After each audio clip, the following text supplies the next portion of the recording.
আসসালামু আলাইকুম সুপ্রিয় সম্মানিত দর্শক ও শ্রোতা। আজকে আমরা জানব যে পবিত্র মাহে রমজানে আমরা শেষ রাতে যে সাহারিটা খাই, এই সাহারিটা খাওয়া কি? অনেকেই কিন্তু এই প্রশ্ন করে থাকে, তো তাদের জন্যই আজকের এই ভিডিও। সুপ্রিয় দর্শক, রমজান মাসে শেষ রাতে আমরা যে খাবারটা খাই, এই সাহারি খাওয়া হলো সুন্নাত।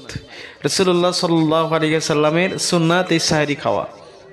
কেননা নবী করিম সাল্লাল্লাহু আলাইহি ওয়াসাল্লাম বলেছেন যে তোমরা রমজানুল মোবারকে শেষ রাতে সাহারি খাও, কেননা আল্লাহ রব্বুল আলামিন এই সাহারিতে অফুরন্ত বরকত দান করে, রহমত দান করে।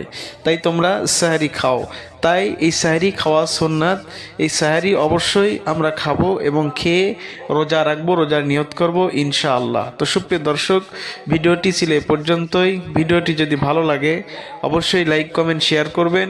আর পরবর্তী ভিডিও সবার আগে পেতে আমার চ্যানেলটি সাবস্ক্রাইব করে বেল বাটনটা অন করে দিবেন। আর পরবর্তী ভিডিও আপনি কোন বিষয়ের উপরে চাচ্ছেন, বা আপনার যদি রমজান সংক্রান্ত কোনো প্রশ্ন থেকে থাকে, তা আমার কমেন্টে প্রশ্ন করলে অবশ্যই আপনার প্রশ্নের উত্তর দেওয়ার চেষ্টা করব ইনশাআল্লাহ। তো পরবর্তী ভিডিও দেখার আমন্ত্রণ রইল। ধন্যবাদ। আল্লাহ হাফেজ।